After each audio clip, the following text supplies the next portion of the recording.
নমস্কার বন্ধুরা, আপনারা দেখছেন কুকিং হাবুজা পূর্ণিমা। টাইটেল আর থাম্বনেল দেখে তো বুঝেই গেছো কী করবো। হ্যাঁ, আজকে আমি বিউলির ডাল রান্না করব। তার জন্য দেখো এখানে আমি 200 গ্রামের মতন বিউলির ডাল নিয়ে নিয়েছি।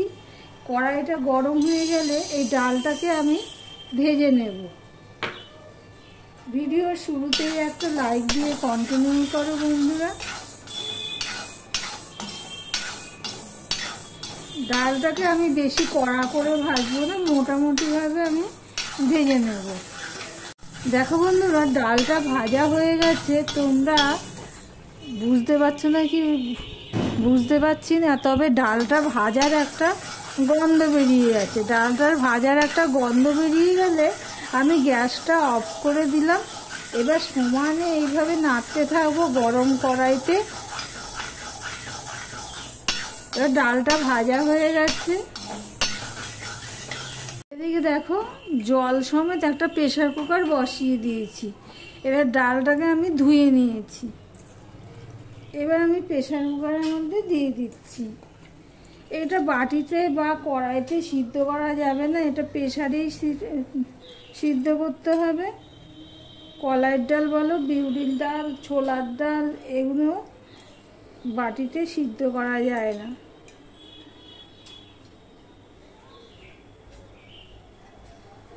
এই পর্যন্ত যারা ভিডিওটি দেখছো লাইক দিতে ভুলে গেছো, চট করে একটা লাইক করে দিও। দেখো বন্ধুরা, যা জল আছে আমি এখানে আরেকটুখানি জল দিয়ে দিচ্ছি। এবারে আমি একটুখানি তেল দিয়ে দেবো, কেননা উতলে পড়তে পারে, সেই জন্য আমি একটুখানি তেল দিয়ে দেবো। এই 1 ফোঁটা 2 ফোঁটা মতন আমি তেল দিয়ে দিলাম। দিয়ে এটা মোটামুটি আমি 3টে সিটি দেব। 3টে সিটি দেওয়ার পরে দেখব সিদ্ধ হয়েছে কিনা। বন্ধুরা, ডালটা সিদ্ধ করা হয়ে গেছে। আমি বাটিতে নামিয়ে নিয়েছি, নিয়ে গ্যাসটা অন করে দিয়েছি। দেখতেই পাচ্ছ ফুটছে। আমি এখানে দিয়ে দিলাম এবার নুন,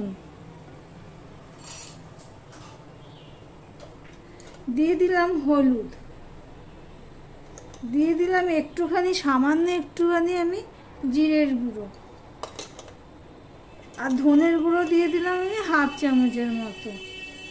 হলুদটা আমি আরেকটু দেব। এবারে আমি এখানে দেখো মূলো কেটে নিয়েছি। মূলোগুলো ঠিক এইভাবে চাক চাক করে পাতলা পাতলা করে কেটে নিয়েছি। এবার আমি দিয়ে দিচ্ছি মূলোগুলো। মূলো দিয়ে এইভাবে বিউলির ডাল যদি তোমরা না খেয়ে থাকো, একবার ট্রাই করে দেখতে পারো, খুবই ভালো লাগে খেতে। আমি অল্প একটুখানি জল দিয়ে দেবো, কেন বাটিটার মধ্যে ধরবে না, সেই জন্য আমি অল্প জল দেবো। তোমাদেরকে আমি দেখাচ্ছি মূলোটা সরিয়ে ডালটা সিদ্ধ হয়ে গেছে। দেখো কতটা ফুলে ফুলে উঠেছে। আর তোমাদের হাতে পেস্ট করেও দেখাচ্ছি। এই দেখো পুরো পেস্ট হয়ে গেছে। এবার আমি সমস্ত মশলা, মূলো, এগুলো সব একসাথে ভালো করে মিশিয়ে দেব। মিশিয়ে দিয়ে মূলোটা যতক্ষণ সিদ্ধ না হয় ততক্ষণ পর্যন্ত আমি ওয়েট করব। দেখো সম্পূর্ণটা আমি কিভাবে মিশিয়ে দিচ্ছি। এবার সিদ্ধ হওয়া পর্যন্ত আমি ওয়েট করব। দেখতে থাকো বন্ধুরা আমি কি ফোড়ন দেব। এরপরে মূলোটা দিয়ে প্রায় 5 মিনিট আমি ফুটিয়ে নিয়েছি। যেহেতু মূলোটা খুব পাতলা করে কেটে দেওয়া হয়েছে, সেই জন্য মূলো সিদ্ধ হয়ে গেছে। এবার আমি বাটিটা নামিয়ে একটা কড়াই বসিয়ে দেব। এবার দিয়ে দিচ্ছি আমি সর্ষের তেল। এখানে আমি একটা শুকনো লঙ্কাকে 2 টুকরো করে দিয়ে দিলাম।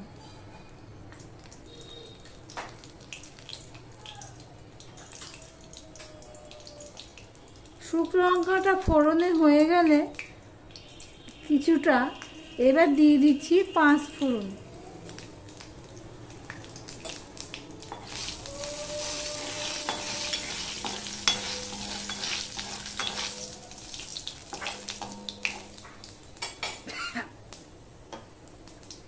পাঁচ ফোড়নটা হয়ে গেলে দিয়ে দিচ্ছি রসুন। পুরো একটা গোটা রসুনকে আমি ছাড়িয়ে নিয়েছি।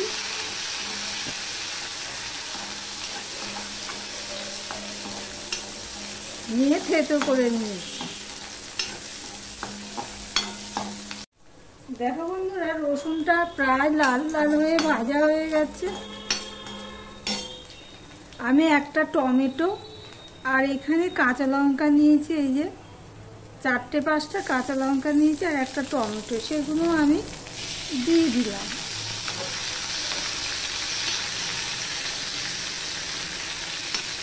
এই পর্যন্ত যারা ভিডিওটি দেখছো, নতুন বন্ধু আমার ভিডিও দেখছো, তাদেরকে বলবো ভিডিওটি দেখে সাবস্ক্রাইব করে দিই।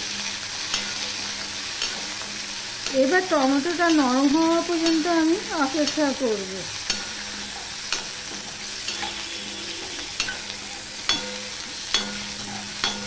আমি এর মধ্যে দিয়ে দিচ্ছি চিনি। চিনিটা যার যার স্বাদ অনুযায়ী দেবে। তবে মূলো দিয়েছি, তারপর কলাইয়ের ডাল বলো, বিউলির ডাল বলো, এতে একটুখানি মিষ্টি দিতে হয়। এবার চিনিটা দিয়েও আমি একটুখানি নেড়ে নেব।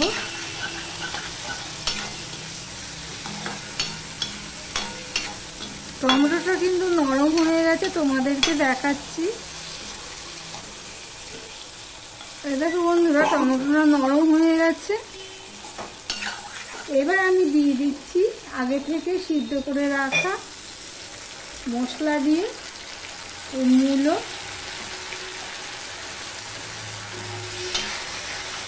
আর বিউলির ডাল সম্পূর্ণটা আমি দিয়ে দিচ্ছি।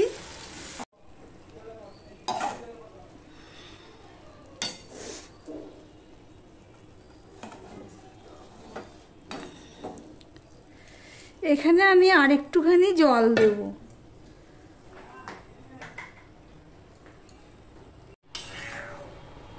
দেখো অতিরিক্ত ঘন হয়ে গেছে।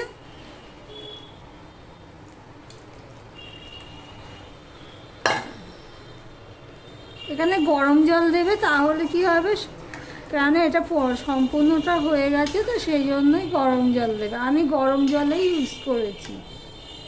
এবার আমি 2 মিনিটের মতন এটাকে ফুটিয়ে নেব। দেখো প্রায় ফুটিয়ে নিয়েছি, তোমাদেরকে বলেছি। এবার আমি দিয়ে দিচ্ছি ধনেপাতা। ধনেপাতাটা একটু শুকিয়ে গেছে।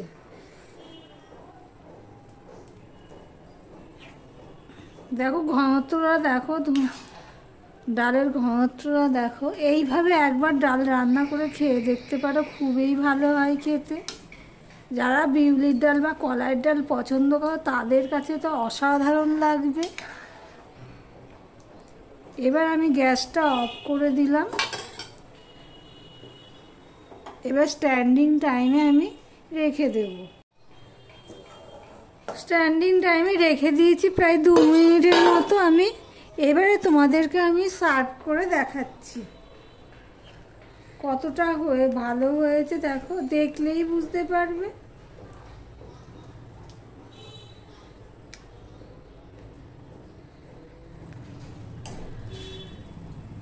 তাহলে মূলো দিয়ে আমার বিউলির ডালের রেসিপিটি তোমাদের কাছে কেমন লাগলো কমেন্ট করে জানিও। যদি ভালো লেগে থাকে তাহলে লাইক কমেন্ট শেয়ার করে দিও। তাহলে আজকের মতন ভিডিওটি এখানেই শেষ করলাম।